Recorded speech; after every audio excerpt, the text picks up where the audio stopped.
बिस्मिल्लाहिर्रहमानिर्रहीम। इय्याका नअबुदु व इय्याका नस्तईन।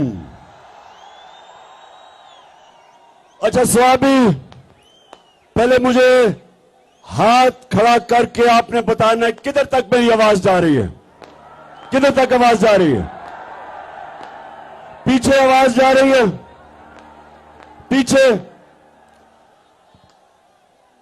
स्वामी, इस्लामाबाद के आप करीब हो और मैंने जब आपको कॉल देनी है, जब मैं आपको कॉल दूंगा, मैं अपने स्वामी के बाशऊर और दिलेर नौजवानों को, मैं सबको इस्लामाबाद में मिलना चाहता हूं। तैयार हो? हाथ खड़े करके मुझे बताओ कि इस मुल्क की हकीकी आजादी के लिए आप इस्लामाबाद आएंगे? हाथ खड़ा करके बताओ। और जो भी नहीं आ सकता इस्लामाबाद, वो स्वाबी में निकलेगा और बताएगा कि गुलामी नामंजूर, इंपोर्टेड हुकूमत नामंजूर। स्वाबी के नौजवानों, मैं सिर्फ आपको अपने मां बाप के दौर का बताना चाहता हूं। मैं आजाद पाकिस्तान में पैदा हुआ था। मेरे मां बाप गुलाम हिंदुस्तान में पैदा हुए थे। और जब हिंदुस्तान की हम गुलामी कर रहे थे, तो 2 दफा जब बरतानिया ने 2 जंगों के अंदर शिरकत की, पहली जंग अजीम और दूसरी जंग अजीम, तो स्वाबी के नौजवानों ये याद रखो, लाखों लोगों ने यहां से लड़े और अंग्रेज के लिए कुर्बानियां दी। लाखों लोग हिंदुस्तान से जाके अंग्रेज की जंगों में लड़े, लेकिन कभी उनको किसी ने नहीं पूछा, ना कभी इनका शुक्रिया अदा किया गया। अरबों रुपया जो यहां से इकट्ठा करके अंग्रेजों की जंग में लगा, किसी ने नहीं परवाह की, किसी ने शुक्रिया अदा नहीं किया, क्योंकि हिंदुस्तान गुलाम था। गुलामों की कोई इज्जत नहीं होती। और मुझे अफसोस से कहना पड़ता है कि जब अमेरिका की जंग हुई 9/11 के बाद और पाकिस्तान ने अमेरिका की जंग में शिरकत की, तो सबको आपको पता है कितने पख्तूनख्वा से लोगों ने कुर्बानियां दी अंग्रेज की जंग में, अमेरिकनों की जंग में। 80,000 पाकिस्तानियों ने कुर्बानियां दी। और यहां कबायली इलाके के लोग जो सारे पख्तूनख्वा के साथ अब पख्तूनख्वा का हिस्सा बन चुके हैं, कबायली इलाके के लोगों ने सबसे ज्यादा कुर्बानी दी। 35 लाख लोगों ने नकल मुकानी की। लेकिन क्या किसी ने पाकिस्तान का शुक्रिया अदा किया? क्या अमेरिका ने कहा कि शुक्रिया पाकिस्तान, आपने 80,000 अपने लोग कुर्बान कर दिए, हमारी फौज 3 गुना ज्यादा हमारी फौजियों ने कुर्बानी दी बनिस्बत जो अमेरिकन अफगानिस्तान में जिनकी जानें गई। किसी ने शुक्रिया अदा नहीं किया, बल्कि कई वहां से आवाजें उठी अमेरिका से कि पाकिस्तान की वजह से वो जंग नहीं जीत सके अफगानिस्तान में। तो पाकिस्तानियों, मेरे गयूर बाशऊर स्वाबी के नौजवानों, मेरे पाकिस्तानियों, ये याद रख लो कि गुलामों की कोई इज्जत नहीं होती। इसलिए इसलिए ये जो इंपोर्टेड हुकूमत अमरीकी साजिश के तहत बाहर की साजिश और अंदर की साजिश ने मिलके जो ये हुकूमत हमारे पे मुलव्वस की है, मेरी कौम आप तैयार हो जाओ। हमने किसी सूरत अमरीकों के गुलामों को, चोरों और डाकुओं को हमने किसी सूरत तस्लीम नहीं करना। इसलिए आप सबने स्वाबी पास है इस्लामाबाद से, आप सबने आना है और मेरे साथ शिरकत करनी है और हमने इस इंपोर्टेड हुकूमत को पैगाम देना है। और जिन्होंने मुसल्लत किया ये हुकूमत कि ये एक आजाद कौम है, हम वो लोग हैं जो कि दुनिया के सबसे अजीम लीडर हमारे नबी सल्लल्लाहु अलैहि वसल्लम, हम उनकी उम्मत हैं। और स्वाबी जब पाकिस्तान बन रहा था, पाकिस्तान का नारा क्या था? नारा यह था कि पाकिस्तान का मतलब क्या? जब ना था कुछ यहाँ था मगर तू ही तू, अल्लाह अल्लाह अल्लाह। स्वाबी ये दोनों जरदारी और शरीफ 10 साल जब इन्होंने हुकूमत की 2008 और 18 के दरमियान,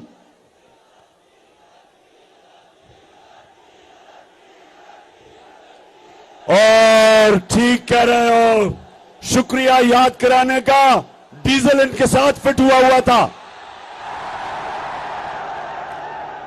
इन थ्री स्टूजेस ने 10 साल जब हुकूमत की मिलके, तो नौजवानों 400 ड्रोन अटैक हुए पाकिस्तान के ऊपर, 400। और कबायली इलाके में आप जानते हैं कि ड्रोन अटैक क्या होता है? आपको पता है क्या होता है? 4000 मील दूर बैठ के एक कमरे के अंदर कंप्यूटर गेम खेली जाती है, बटन दबा के। 4000 मील दूर अमेरिका में एक आदमी बैठा होता है, सामने कंप्यूटर स्क्रीन होती है उसके, यहां से उसको पैगाम जाता है कि जी इस एरिया में दहशतगर्द है। 4000 मील दूर बैठ के वो बटन दबाता है, बम गिरता है, नीचे कौन मरता है कभी किसी को पता नहीं चला। लेकिन सुने जरा मेरी बात, वहां औरतें बच्चे मरे, बुजुर्ग मरे। एक जगह इन्होंने ड्रोन अटैक किया बजौर में, 64 बच्चे मदरसे में मर गए, 64 बच्चे। एक जगह वजीरिस्तान में ड्रोन अटैक होता है, 7 लोग मर जाते हैं। जो जख्मी होते हैं उनकी चीखों की आवाजें, लोग आते हैं उनको बचाने के लिए। दूसरा ड्रोन अटैक होता है, 7 और लोग मर जाते हैं। सुबह तक लोग डरते हैं जाते हुए करीब, जो जख्मी हैं उनकी आवाजें आ रही होती हैं। सुबह को लोग बचाने जाते हैं, फिर ड्रोन अटैक होता है, 7 और मर जाते हैं, 21 लोग मरते हैं। शादियों पे ड्रोन अटैक, जनाजों पे ड्रोन अटैक। और आप जानते हैं कि एक दफा ना जरदारी के मुंह से एक आवाज निकली, और ये गीदड़ नवाज शरीफ के मुंह से एक दफा अमरीकनों को उसने कहा, इनमें इतनी जरूरत नहीं थी कि अमरीकनों को कहते कि ये सारे इंसानी हुकूक के खिलाफ है, दुनिया का कोई कानून इजाजत नहीं देता कि आप फैसला करें मुजरिम कौन है और आप ही उसको कत्ल कर दें। जज, जूरी, एक्सिक्यूशनर, दुनिया का कोई कानून इजाजत नहीं देता। लेकिन इस मुल्क पे जिनके लिए हम जंग लड़ रहे थे, 400 ड्रोन अटैक हुए। एक दफा इन दोनों ने जुर्रत नहीं की अमेरिका को कहने के लिए कि क्या आप अपने मुल्क में दहशतगर्द के ऊपर ड्रोन अटैक करेंगे। जुर्रत थी इनमें क्या? इनमें यह जुर्रत थी बरतानिया को कहने के लिए कि लंदन में हमारा बड़ा दहशतगर्द जिसने हजारों लोगों को कत्ल करवाया, क्या हमें इजाजत देंगे ड्रोन अटैक करके उसको मारे? तो अगर अपने मुल्क में आप हमें कहते हैं कि अदालत में जाके साबित करो वो दहशतगर्द है, तो हमारे मुल्क में आपने कैसे आपने 400 ड्रोन अटैक किए, बेकसूर लोगों को मारा, औरतें बच्चों को मारा। और ये तो जिनको फिर से इन दो खानदानों को फिर से जो मुसल्लत किया है, इसीलिए किया है कि ये उनके गुलाम हैं, इनमें जुर्रत नहीं है। ये पैसे की पूजा करने वाले हैं, ये पैसे के बुत की पूजा करने वाले हैं। इनके पैसे पड़े हैं बाहर, इनके लंदन में, अमेरिका में पैसे पड़े हुए हैं। ये कभी अपने लोगों के हकूक के लिए, उनके फायदे के लिए, ये कभी अपनी जुबान उनके अपने आकाओं के सामने जुबान नहीं खोलेंगे। इसलिए इनको लेके आए हैं, इसलिए इनको पाकिस्तान पर मुसल्लत किया, क्योंकि इनको पता था कि इमरान खान ना इनको बेच देगा, ना यहां से उनकी किसी जंग में शिरकत करेगा, ना वो अपने मुल्क के मफादात को उनके लिए कुर्बान करेगा, अपने लोगों के फैसले करेगा। क्योंकि इमरान खान का जीना मरना पाकिस्तान में है। इसलिए नौजवानों ये साजिश की गई और इसलिए आपने इस्लामाबाद पहुंचना है। और मैं, मगरिब हो रही है, यहीं आपने नमाज पढ़नी है, लेकिन मैं जल्दी जल्दी बात करता हूं। दूसरी बात नौजवानों, दूसरी बात, ये जो लोगों को ऊपर आपके मुसल्लत किया, ये 30 साल से ये दो खानदान, भुट्टो और शरीफों के खानदान 30 साल से इस मुल्क के ऊपर हुक्मरानी कर रहे हैं। इनकी वजह से आज शहबाज शरीफ कहते हैं जी हम तो बेकारी हैं, इसलिए गुलाम हैं। और इनका एक और वजीर कहता है हम तो वेंटिलेटर पे हैं, हम तो अमेरिका की गुलामी करने पे मजबूर हैं। मेरे पाकिस्तानियों, ये आपके सामने ये वो लोग हैं जो दो बुतों की पूजा करते हैं। एक है बुत पैसे का और दूसरा बुत खौफ का। और यही मेरे नबी सल्लल्लाहु अलैहि वसल्लम ने मदीना में आके इन्हीं बुतों को तोड़ा था, खौफ के बुत को तोड़ा था, आजाद किया था। ला इलाहा इल्लल्लाह का मतलब हमें सिखाया था कि हम सिवाय अल्लाह के किसी के सामने नहीं झुकते।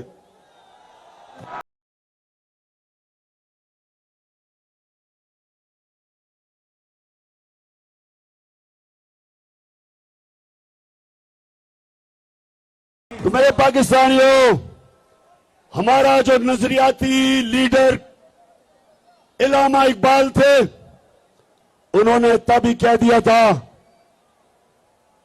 कि हमने इकबाल का शाहीन बनना है, हमने वो लोग बनने हैं जिन्होंने दुनिया की इमामत करनी है। अल्लाह ने इंसान के हाथ में यह चीज छोड़ दी है। कि वो या परवाज कर सकता है और वो या जमीन के ऊपर रेंग सकता है। अल्लाह ने कुरान में कहा है कि इंसान जब ऊपर जाता है तो फरिश्तों से ऊपर चला जाता है, और जब वो नीचे गिरता है तो जानवरों से नीचे चला जाता है। ये जो ऊपर बैठे हुए हैं ये जानवरों से नीचे चले गए हैं। एक जानवर भी उतना खाता है जितना उसकी भूख होती है, इनका तो पेट ही नहीं भरता।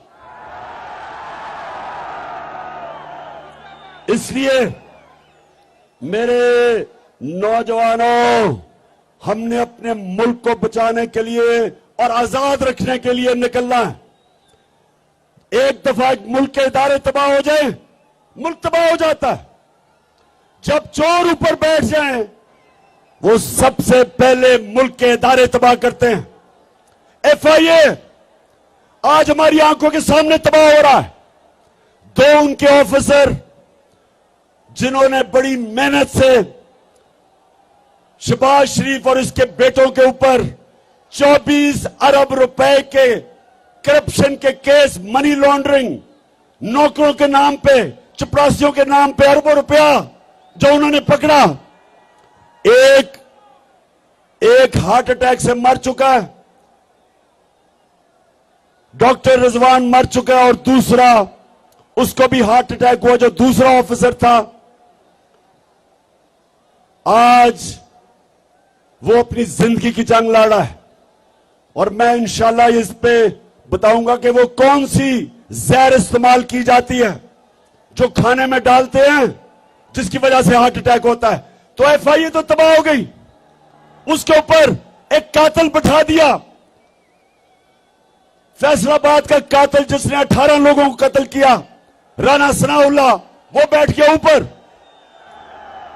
अब यही FIA से वो होगा जो MQM ने कराची की पुलिस से किया था। 1996 में नसीरुल्लाह बाबर ने MQM के खिलाफ ऑपरेशन किया। 1997 में गवर्नमेंट चली गई पीपल्स पार्टी की, नवाज शरीफ आ गया, इसने MQM से समझौता कर लिया। MQM ने चुन चुन के एक एक पुलिस वाले को कत्ल किया जो ऑपरेशन में शामिल था, और आज तक मेरे पाकिस्तानियों, आज तक कराची पुलिस अपने पैर पे नहीं खड़ी हुई, रेंजर बुलाने पड़े हैं। पुलिस खत्म होगी उसके बाद। इसी तरह इदारे खत्म होते हैं जब मुजरिमों को ऊपर बिठाते हैं, और इसलिए मेरे पाकिस्तानियों, हमने इनका मुकाबला करना है, अपने मुल्क को बचाना इन चोरों से, अमेरिकनों के गुलामों से, और आपने सबने मेरे साथ निकलना है। फिर से हाथ खड़ा करके बताओ, हम निकलोगे?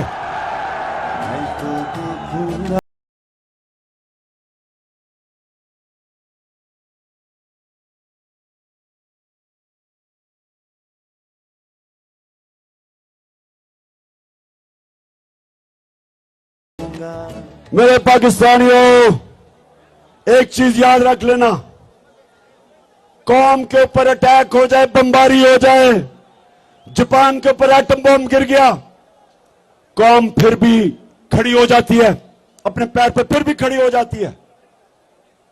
अफगानिस्तान में कितनी 40 साल से इंतशार है, फिर भी वो कौम तकड़ी है। लेकिन एक चीज याद रखें, जब एक कौम की आप इखलाकियात खत्म करते हैं, कौम मर जाती है। जब एक कौम अच्छे और बुरे की तमीज खत्म करती है, कौम मर जाती है। कौम पहले इखलाकी तौर पे मरती है, फिर माशी तौर पे मरती है। तो जो ये लोग 60% कैबिनेट जमानत के ऊपर है, पाकिस्तान का ये जो क्राइम मिनिस्टर है, प्राइम मिनिस्टर नहीं, क्राइम मिनिस्टर है,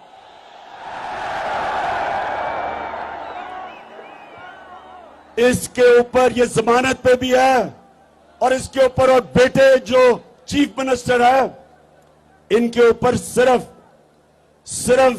FIA में 24 अरब के केसेस हैं, नैब में अलग केसेस हैं।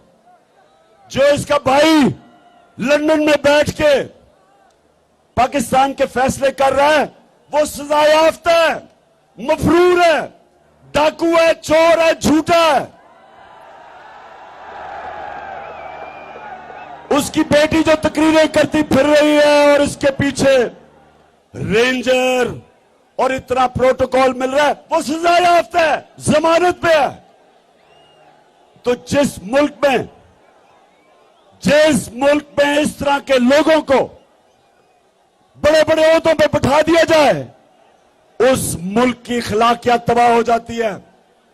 कौन मेहनत करेगा? क्यों नौजवान 14 साल पढ़ाई करे, मेहनत सुबह से लेकर शाम तक मेहनत करे, जब चोरी में और करप्शन में पैसा बन जाता है, इससे कौमें तबाह होती हैं। चाइना जब उठा और आज दुनिया में सबसे तेजी से तरक्की कर रहा है, 450 वजीरों को उसने करप्शन में पकड़ा।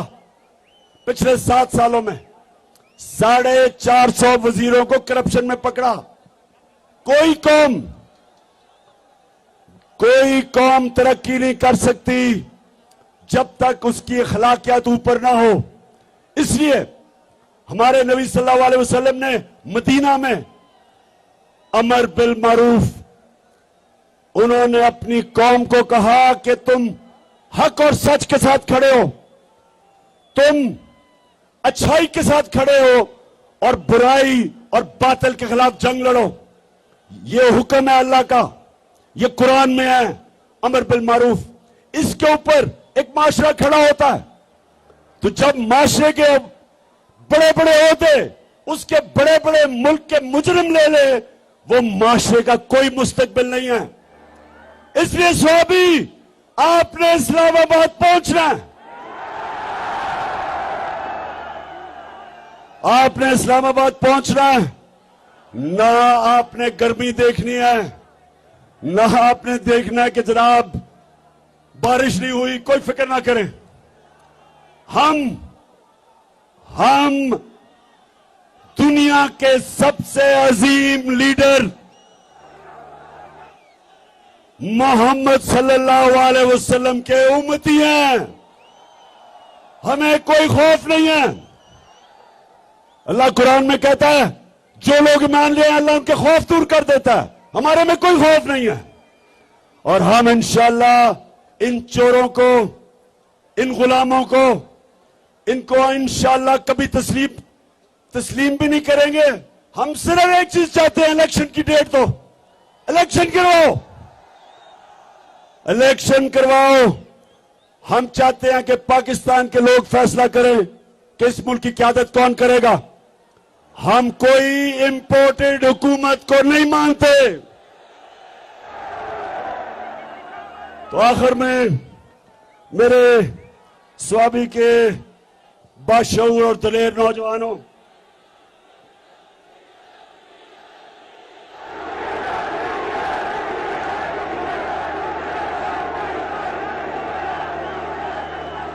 डीजल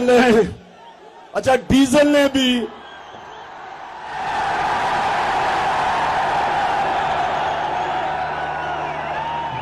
वो मिनिस्ट्री नहीं ली। हमने समझा जी बड़ा इस्लाम का ठेकेदार है, ये बड़ी अच्छी कोई वज़ीरत लेगा, कुछ लोगों को बताएगा इस्लाम के मुतालिक, कोई तालीम की वजारत लेगा। लेकिन उसने वजारत ली है सड़कों की, जिसमें पैसा बनता है, कमीशन बनती है। डीजल का भी, वैसे मैं डीजल का भी देख रहा हूं कि ये जो सारे इकट्ठे हो गए इमरान खान को हराने के लिए, इंशाअल्लाह इन सारों का इकट्ठा जनाजा निकलेगा। स्वामी, मैं फिर से आपके जुनून और आपके शऊर का आपका शुक्रिया भी अदा करता हूं, आपको खराज तहसीन पेश करता हूं। मैं यहां अपनी टीम असद कैसर, आपको और शराम तरक्की और आपकी फैमिली और मेरे बाकी सारे पुराने जब मैं शुरू में स्वाबी आता था तो छोटे छोटे बच्चे थे, आज सफेद बाल हो गए उनके। मैं आप सबको आज खिरादे तहसीन पेश करता हूं कि आपने मेरे साथ इतनी ऊंच नीच में इतना मेरे साथ वक्त गुजारा। आप बुरे वक्त में भी मेरे साथ खड़े हुए।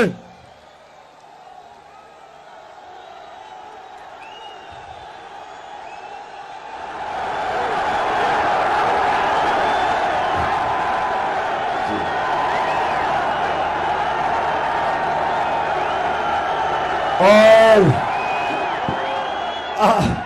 एक और चीज मैं ये जरूर कहूंगा कि मैं आज सारे पाकिस्तान के सामने ये कह रहा हूं कि वैसे पख्तूनख्वा को मैं खास खिरादे तहसीन इसलिए पेश करता हूं,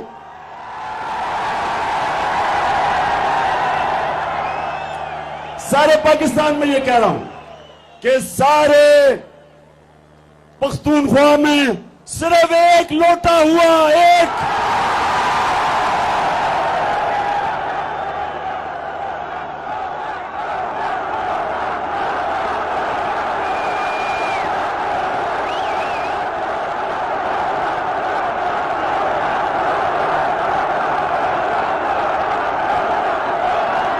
बड़ी बात है।